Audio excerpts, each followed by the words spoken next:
Mi papá me desheredó porque no quise ser el dueño de su ferretería y me dejó en la calle con una mochila llena de pinceles y el corazón roto. Si no tomas el negocio familiar ahora mismo y dejas esa pinche carrera de arte, olvídate de que tienes padre, olvídate de esta casa y olvídate de la herencia, me gritó mientras aventaba mis bocetos al piso de su oficina. En ese momento, frente al hombre que me dio la vida, entendí que para él yo no era un hijo, sino un empleado más que había salido defectuoso por querer ilustrar mundos en lugar de contar tornillos. La neta, la escena fue como de película de terror. Mi papá, don Alberto, es un hombre hecho a la antigua, de esos que creen que el éxito solo se mide en cuánto sudor dejas en un piso de concreto y cuántas facturas cobras al mes. Él construyó ferreterías El Titán desde la nada, y su sueño siempre fue que sus 3 hijos varones mantuviéramos el imperio. Mis hermanos mayores, Beto y Carlos, aceptaron de inmediato, ellos nunca tuvieron mucha imaginación y les encantaba el poder que les daba el apellido. Pero yo era diferente. Desde niño, mientras ellos jugaban a las carreritas con camiones de carga, yo me escondía debajo de las mesas para dibujar los rostros de los clientes o la forma en que la luz pegaba en las herramientas oxidadas. Aquel día en su oficina, el aire estaba pesado, olía a tabaco y a ese aroma metálico que tienen todas sus tiendas. Yo acababa de terminar mi tercer semestre en la Facultad de Artes y había ganado un pequeño concurso local. Fui con toda la ilusión del mundo a mostrarle mi diploma, pensando que tal vez, solo tal vez, vería que mi talento era real. Pero no. Ni siquiera miró el papel. Lo arrugó con su mano tosca y me soltó el ultimátum. Cuando le dije que no iba a dejar la carrera, que mi vida no estaba entre estantes de plomería, su cara se puso roja, casi morada. Llamó al abogado frente a mí y, con una frialdad que todavía me da escalofríos, dio la orden de sacarme del testamento y de cambiar las chapas de la casa esa misma tarde. Me quedé sin nada en cuestión de horas. Mis hermanos, que antes se decían mis carnales, ni siquiera me miraron a los ojos cuando pasé por la sala a recoger mis cosas. Carlos incluso tuvo el descaro de decirme, ya madura, Diego, el hambre te va a quitar lo artista rápido. Mi mamá, pobre mujer, siempre vivió bajo la sombra de mi papá y solo pudo darme un abrazo rápido y escondido, metiéndome un billete de 50 pesos en el bolsillo antes de que mi papá le gritara que se metiera a la cocina. Salí de esa mansión con una maleta vieja, mis cuadernos de dibujo y la sensación de que el mundo se me acababa. Esa primera noche fue la más larga de mi vida. Terminé durmiendo en el sofá de un amigo de la facultad, un departamento que olía a pizza vieja y humedad, pero era un palacio comparado con el frío de la calle. Al día siguiente, la realidad me pegó de frente. No tenía dinero, no tenía casa y mi familia me había bloqueado de todos lados. Mi papá incluso llamó a los tíos para advertirles que quien me ayudara se las vería con él. Me convertí en el desagradecido, en el hijo que escupió en el plato que le dio de comer. La narrativa en la familia era que yo era un flojo que quería vivir del aire, cuando la verdad era que yo solo quería vivir de mi verdad. Conseguí chamba de mesero en un restaurante de mala muerte donde el dueño me gritaba por cualquier cosa. Trabajaba turnos de 12 horas, con los pies hinchándoseme y la espalda molida, todo por un sueldo que apenas me alcanzaba para pagarle una parte de la renta a mi amigo y comer un par de veces al día. Lloraba en el camión de regreso, viendo mis manos llenas de grasa y quemaduras de la cocina, pensando en cómo mi propio padre me había criado con todos los lujos solo para botarme como basura cuando no encajé en su molde. El aislamiento era brutal. Mis antiguos amigos del club, esos que crecieron conmigo entre lujos, dejaron de contestarme. Me sentía solo en el mundo, un fantasma caminando por una ciudad que antes me pertenecía. Durante meses, mi vida fue una rutina gris de platos sucios y cansancio extremo. Pero no dejé de dibujar. Dibujaba en las servilletas del restaurante durante mis 5 minutos de descanso. Dibujaba en los márgenes de los periódicos que encontraba en el metro. El arte era lo único que me mantenía cuerdo, lo único que me recordaba quién era yo realmente debajo de ese uniforme de mesero manchado de salsa. Un día, mi amigo el del sofá me dijo, neta, Diego, tus dibujos son de otro nivel, súbelos a redes, no pierdes nada. Al principio me dio pena. Pensaba que quién iba a querer ver los dibujos de un mesero quebrado. Pero empecé a subir mis ilustraciones a Instagram y TikTok, contando pedacitos de mi historia sin decir nombres. Empecé a dibujar la soledad de la ciudad, el brillo de las herramientas que tanto odiaba mi padre pero que ahora veía con otros ojos, y la lucha de alguien que lo perdió todo por un sueño. Para mi sorpresa, la gente conectó. No solo por el arte, sino por la honestidad del dolor que transmitía. Mi primer gran éxito fue una serie de ilustraciones que titulé Herramientas del alma. Dibujé una llave inglesa que se transformaba en un pincel, un martillo que esculpía nubes. Fue un éxito viral.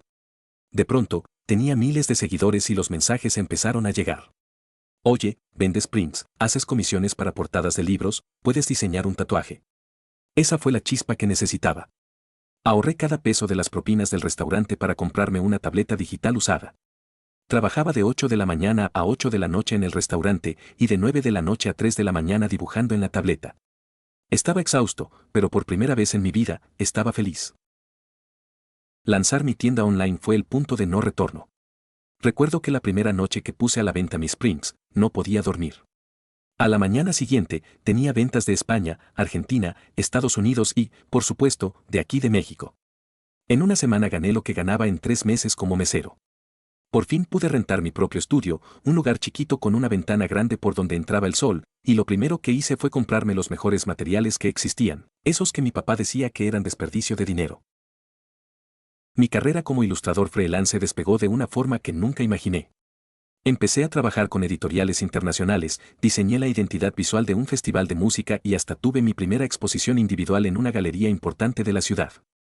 El día de la inauguración, me puse mi mejor traje y me quedé parado frente a mis cuadros, viendo a la gente admirar lo que yo había creado con mis manos. Ninguno de mis familiares estuvo ahí, y curiosamente, ya no me importaba. Había construido mi propia familia con otros artistas, con clientes que creían en mí y con amigos que no me dejaron solo cuando el sofá era mi única cama. Mientras mi luz empezaba a brillar, la oscuridad empezó a tragarse el imperio de mi papá. Me enteré por chismes de antiguos empleados que las cosas en Ferreterías El Titán se estaban yendo al carajo.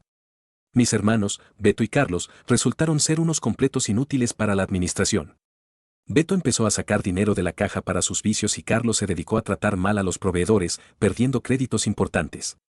Mi papá, terco como siempre, no quiso pedir ayuda profesional y trató de manejar todo a la antigua, pero el mundo había cambiado y él no. La competencia de las grandes cadenas internacionales los empezó a asfixiar.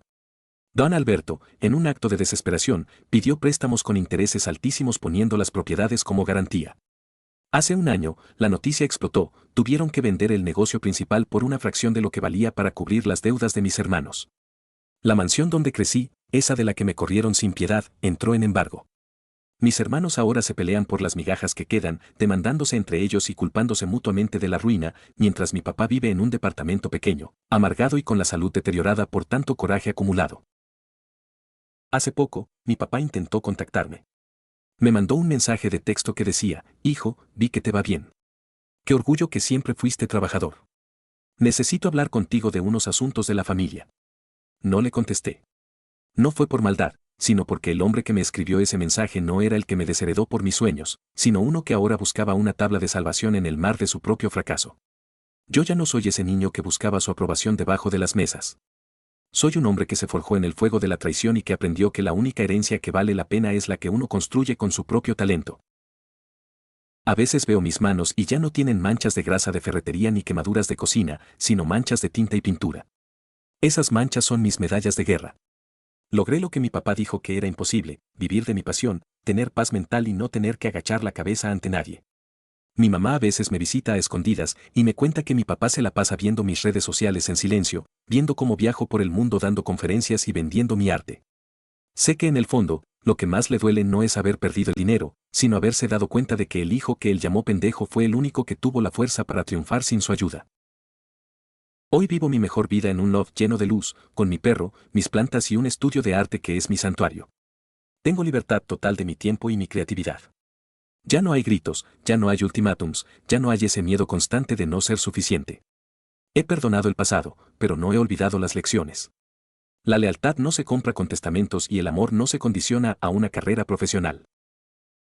A mis hermanos les deseo que encuentren su propio camino, aunque parece que están muy ocupados tratando de hundirse unos a otros por lo poco que queda. Yo, por mi parte, sigo dibujando. Cada trazo que hago es un recordatorio de que tuve la valentía de elegirme a mí mismo por encima de las expectativas de un hombre que no supo ver el oro que tenía enfrente porque no brillaba como una tuerca nueva. Hoy vivo mi mejor vida con paz y libertad, mientras ellos cargan con lo que sembraron.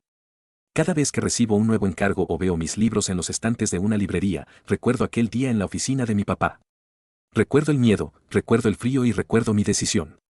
Y después de todo este viaje, cada vez que lo recuerdo, solo sonrío. ¿Alguna vez un familiar te traicionó por dinero o secretos? Cuéntame en comentarios, tu historia podría ser la próxima. Hay historias que duelen y otras que sanan. Síguenos para más relatos como este.